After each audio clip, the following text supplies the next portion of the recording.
और चलिए एक बार फिर से खबरों में आगे बढ़ते हुए बात इस बार हो रही दिल्ली विश्वविद्यालय के 100वें दीक्षांत समारोह की। मुख्य अतिथि रहे उपराष्ट्रपति जगदीप धनखड़। 1,38,000 छात्र छात्राओं को डिग्री मिली।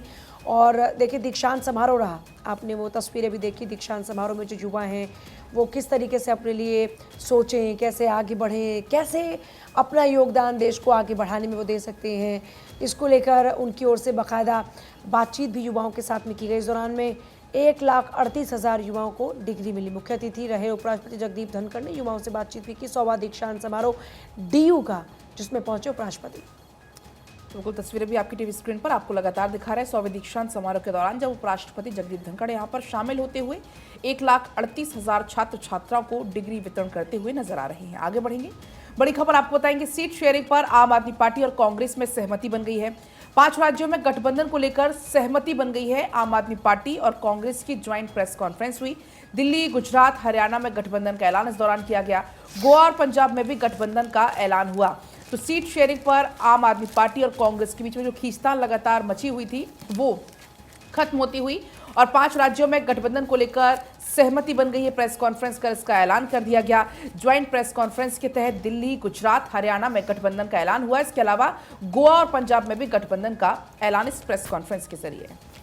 बिल्कुल, तो देखिए सीट शेयरिंग पर आप कांग्रेस की सहमति बनी हो और इस खबर को प्रमुखता से हर अखबार में भी छापा गया है। दिल्ली, गुजरात, हरियाणा में समझौता, कांग्रेस आपकी बात बनी, पर 6 राज्यों में चुनौती बाकी है।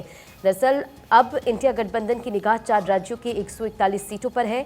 बिहार की 40 में से 30 सीटों पर लालू यादव की राजद लड़ना चाहती है। वहीं महाराष्ट्र की 48 और तमिलनाडु की 39 और झारखंड की 14 सीटों पर सहमति अभी नहीं बनी है। देखिए कांग्रेस और आप के बीच गठबंधन का ऐलान हुआ।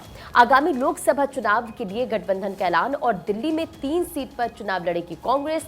आम आदमी के खाते में 4 सीट होगी। जैसा कि मैंने पहले भी जिक्र किया, देखिए इस खबर को प्रमुखता से हर अखबार में छापा गया। मेरे पास इस वक्त दैनिक भास्कर है और देखिए लंबी खींचतान के बाद आखिर विपक्षी गठबंधन इंडिया में शामिल कांग्रेस और आम आदमी पार्टी के बीच सीट बंटवारा हो गया है। दिल्ली, हरियाणा, गोवा, गुजरात और चंडीगढ़ में कुल 46 लोकसभा सीटों पर सहमति बन गई है। लेकिन अब इंडिया गठबंधन की निगाहें राज्य की 4 राज्यों को 141 सीटों पर है और बिहार की 40 में से 30 सीटों पर लालू यादव की राजद लड़ना चाहती है। तो गोवा की दोनों सीट पर चंडीगढ़ और सीट पर कांग्रेस चुनाव लड़ेगी, जबकि आप हरियाणा की 1 और गुजरात की 2 सीटों पर चुनाव लड़ेगी। इसके साथ ही इंडिया गठबंधन में 39 और सीटों पर सहमति बन गई है। इससे पहले उत्तर प्रदेश से भी खबर आई थी और यूपी की 80 सीटों के लिए सपा और कांग्रेस के बीच समझौता हो गया। और कांग्रेस ने मध्य प्रदेश की अगर बात करें तो मध्य प्रदेश में 1 सीट पर सपा को दी है कांग्रेस ने। और हालांकि विपक्षी गठबंधन के सामने अभी भी महाराष्ट्र हो, तमिलनाडु, बंगाल, बिहार, झारखंड, जम्मू कश्मीर की 189 सीटों का बंटवारा होना है और कांग्रेस और आप ने शनिवार को प्रेस कॉन्फ्रेंस में सीट बंटवारे की घोषणा की। प्रीति, तो देखिए किस तरीके से अब पंजाब में दोनों पार्टियां अलग अलग से ही चुनाव लड़ेंगी और ऐसे में चंडीगढ़ सीट पर कांग्रेस चुनाव लड़ेगी, ये तय किया गया है। गुजरात की जो 2 सीटें उस पर आम आदमी पार्टी ही चुनाव लड़ेगी। हरियाणा की कुरुक्षेत्र सीट पर आपका उम्मीदवार होगा। कल ज्वाइंट प्रेस कॉन्फ्रेंस की गई आम आदमी पार्टी और कांग्रेस की तरफ से, जिसमें ये कह दिया गया है कि कहां पर कौन चुनाव लड़ेगा। और सबसे बड़ी बात यह है कि दिल्ली की अगर बात करें तो 4 सीटों पर आम आदमी पार्टी मैदान में रहेगी, जबकि 3 सीटों पर कांग्रेस के जो कैंडिडेट्स हैं वो नजर आएंगे। पहले ये कहा जा रहा था, आपने आम आदमी पार्टी के तमाम ऐसे लीडर्स को सुना होगा कि 1 सीट वो कांग्रेस को देंगे, लेकिन कल जब आतिशी का बयान आया ज्वाइंट प्रेस कॉन्फ्रेंस के बाद, तो उनकी तरफ से कहा गया कि कॉम्प्रोमाइज़ करना पड़ता है क्योंकि राष्ट्रहित, देश हित सबसे पहले और उसी को मद्देनजर रखते हुए ये फैसला लिया गया है।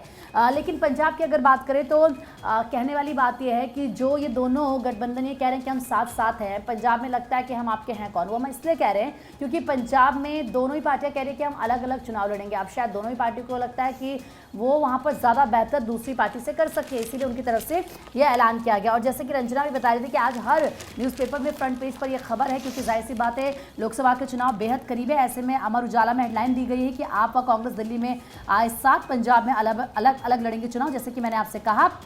और ऐसे में आप और कांग्रेस ने दिल्ली, हरियाणा, गुजरात, गोवा और चंडीगढ़ में लोकसभा चुनाव मिलकर लड़ने का ऐलान किया, लेकिन दिल्ली में आप 4 और कांग्रेस 3 सीटों पर लड़ेगी। हालांकि दोनों दल पंजाब में अलग अलग अपने उम्मीदवारों को उतारेंगे। कांग्रेस महासचिव मुकुल वासनिक और आप नेता संदीप पाठक ने कल, क्योंकि जब प्रेस कॉन्फ्रेंस हुई, संयुक्त प्रेस कॉन्फ्रेंस, तो उसमें इस बात का ऐलान किया गया है। और चलिए आगे बढ़ते हुए, क्योंकि अब आम आदमी पार्टी और कांग्रेस के बीच सीट शेयरिंग का जिक्र हो ही रहा है, तो इसी में भरूच सीट पर कांग्रेस में बगावत। सीट शेयरिंग पर अहमद पटेल का परिवार नाराज है। भरूच सीट को लेकर मुमताज ने मोर्चा खोला है। कांग्रेस ने भरूच की सीट आम आदमी पार्टी को दरअसल दी है और भरूच से चुनाव लड़ने की तैयारी में जुटी हुई थी मुमताज। दिवंगत अहमद पटेल की बेटी है मुमताज, जो कि चुनाव लड़ना चाह रही थी। ऐसे में पटेल फैमिली खफा हो गई है इस बात से, क्योंकि ये सीट दे दी है आम आदमी पार्टी को सीट शेयरिंग के फॉर्मूले में। सुनिए जी, अभी बातचीत चल रही है, पूरा फैसला हुआ नहीं है, तो हम वेट करते हैं और इंतज़ार करते हैं। पर जब ये खबर कल आई तो नाराज़गी बहुत हुई थी हमारे पूरे काडर को। लोग कहते हैं अहमद पटेल का परिवार, तो अहमद पटेल का परिवार ना कि सिर्फ मैं और फैज़ल हैं, पर अहमद पटेल का परिवार पूरा कांग्रेस का संगठन है, ख़ास करके भरूच में। तो कहीं ना कहीं उनको एक आशा थी कि क्योंकि हमारा परिवार इन्वॉल्व है तो ये सीट कांग्रेस के पास ही रहेगी। बट जब ये खबर सुनने में आई तो बहुत नाराज़ हुए थे लोग और बहुत ही डीमोरलाइज थे। और वहीं देखिए, बीजेपी ने आम आदमी पार्टी और कांग्रेस पर जमकर निशाना भी साधा इस दौरान। ये गठबंधन नहीं, ठगबंधन है। बीजेपी की तरफ से ये कहा गया, घोटाला करने वालों के साथ घोटालेबाज आ गए हैं। हरीश खुराना की कड़ी टिप्पणी ये सामने आई है। जरा सुनिए एक बार क्या कुछ कहना है हरीश खुराना का। फाइनली आज आम आदमी पार्टी और कांग्रेस के बीच में गठबंधन हो गया। मैं इसको गठबंधन नहीं बोलूंगा, ठगबंधन बोलूंगा, क्योंकि पंजाब में तो एक दूसरे को गाली निकालेंगे, लेकिन दिल्ली के अंदर गलबगियां करते हुए लोगों से वोट मांगेंगे। अब पंजाब के लोगों को ठगना हुआ या दिल्ली के लोगों को ठगना हुआ, ये तो लोग डिसाइड करेंगे। लेकिन राहुल गांधी जी और सोनिया गांधी जी के बारे में क्या क्या नहीं बोला अरविंद केजरीवाल ने, सबको पता है। यहां तक कि अरविंद केजरीवाल ने सोनिया गांधी को अरेस्ट करने के, गिरफ्तार करने की मांग तक करी थी। और राहुल गांधी के बारे में क्या क्या नहीं बोला था, तो अब जनता डिसाइड करेगी। लेकिन राहुल गांधी जी, एक बात आपसे पूछना चाहूंगा, ये वही अरविंद केजरीवाल हैं जिन्होंने कहा था कि भारत रत्न की वापसी राजीव गांधी जी की होनी चाहिए, आपके पिताजी की वापसी होनी चाहिए थी।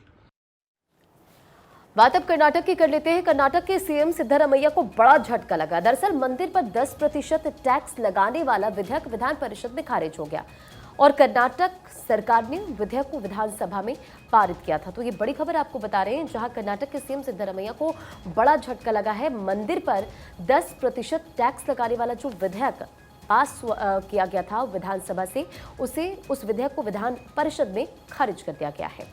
और चलिए आगे बढ़ेंगे। आपको बता दें कि एमपी में सॉफ्ट हिंदुत्व के सहारे कांग्रेस है। प्रदेश अध्यक्ष जीतू पटवारी ने दिए संकेत, पूरे प्रदेश में राम यात्रा निकालेगी कांग्रेस। जीतू पटवारी की तरफ से कहा गया देखिए, चुनाव आते ही सॉफ्ट हिंदुत्व कांग्रेस पार्टी का नजर आने लगता है। मंदिर मंदिर जाने लग जाते हैं कांग्रेस के तमाम नेता। राहुल गांधी की बात कर लीजिए, प्रियंका गांधी की बात कर लीजिए, हर कोई मंदिर दर्शन में लग जाता है। लेकिन इस बार क्योंकि मुश्किलें कांग्रेस पार्टी के लिए इसीलिए होंगी, जब राम मंदिर अयोध्या में प्रभु श्री रामलला का 22 जनवरी को प्राण प्रतिष्ठा का कार्यक्रम था और कांग्रेस के जो तमाम नेता थे, खुद सोनिया गांधी, मल्लिकार्जुन खड़गे, जिनको न्योता दिया गया, वो नहीं आए।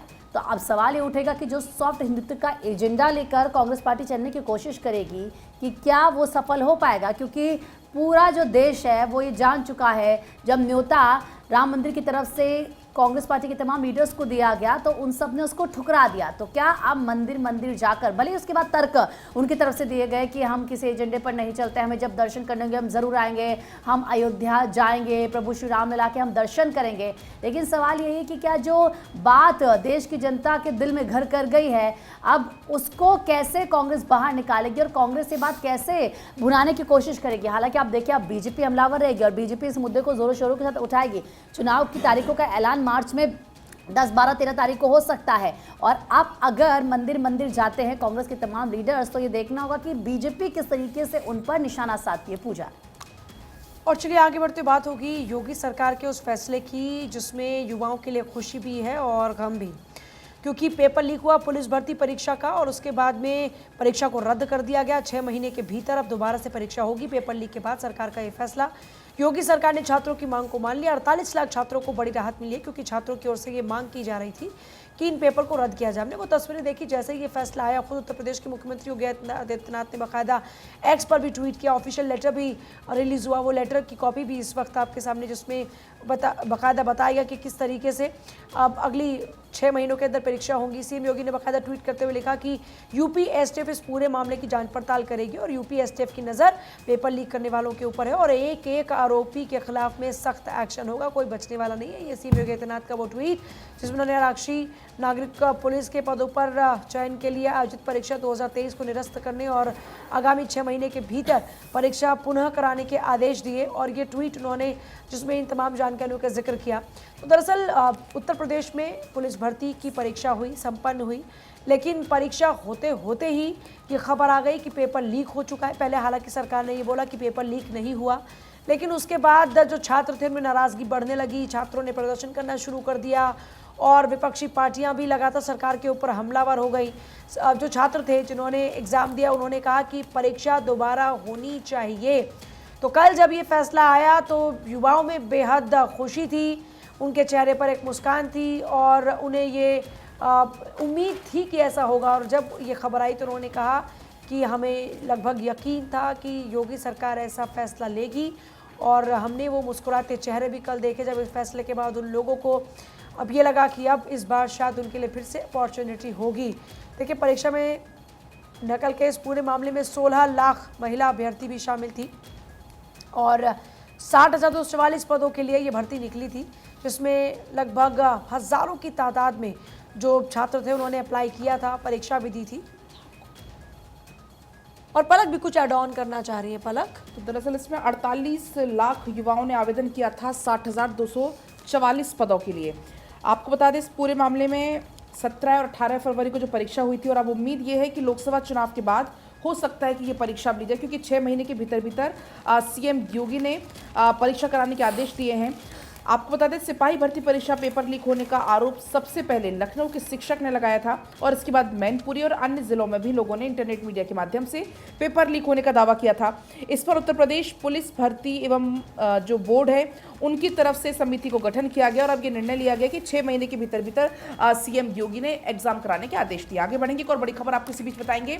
गुजरात दौरे पर प्रधानमंत्री मोदी हैं, थोड़ी देर में पहुंचने का कार्यक्रम है बेट द्वारका मंदिर, वहां पर पहुंचेंगे, पूजा अर्चना करेंगे, दर्शन पूजन करते हुए नजर आएंगे आपको प्रधानमंत्री नरेंद्र मोदी, क्योंकि आज सौगातों का दिन है, पिटारे का दिन है। आज कई सौगातें प्रधानमंत्री मोदी लेकर पहुंचे हैं। कल जब प्रधानमंत्री मोदी पहुंचे जामनगर, वहां पर भव्य रोड शो हुआ और अगर आज की बात करें तो आज कई विकास परियोजनाओं की शुरुआत होने वाली है। प्रधानमंत्री मोदी ने अपने एक्स अकाउंट पर इसकी जानकारी भी दी है। आपको बता दें जो प्रमुख योजनाएं हैं, प्रमुख परियोजनाएं, उसमें से ओखा मुख्य भूमि और बेट द्वारका को जोड़ने वाला सुदर्शन सेतु जो है वो काफ़ी खास है। साथ ही साथ आपको बता दें ये जो सेतु है वो कनेक्टिविटी को एक अभूतपूर्व विस्तार देने वाली है। आज प्रधानमंत्री मोदी जो सौगातें देने वाले इसमें स्वास्थ्य, सड़क, रेल, ऊर्जा, पर्यटन से संबंधित कुल 52,250 करोड़ रुपए से ज्यादा की विकास परियोजना जिसकी शुरुआत आज होने वाली है। तो ये बड़ी जानकारी है, बड़ी खबर आपको बता रहे हैं। प्रधानमंत्री मोदी आज गुजरात के दौरे पर है और गुजरात के दौरे के दौरान सौगातों का पिटारा लेकर प्रधानमंत्री मोदी पहुंचे हुए हैं। जामनगर, देवभूमि द्वारका और पोरबंदर जिले में कुल 4,153 करोड़ की कुल 11 विकास परियोजना का शुभारंभ और उद्घाटन आज पीएम मोदी करेंगे। इसके साथ ही द्वारका और बेट द्वारका को जोड़ने वाले सुदर्शन सेतु का लोकार्पण करेंगे। इसके अलावा प्रधानमंत्री मोदी राजकोट में एम्स का भी उद्घाटन करते हुए आपको नजर आएंगे। तो आज का दिन बहुत खास है। खास तौर पर अगर बात करें गुजरात वासियों के लिए कुल 11 विकास परियोजना जिनका शुभारंभ होने वाला है। साथ ही आपको बता दें बड़ी योजना इसमें शामिल है। अपने गुजरात के दौरे पर प्रधानमंत्री मोदी कल ही पहुंच चुके हैं। इस दौरान प्रधानमंत्री मोदी का जमकर स्वागत हुआ।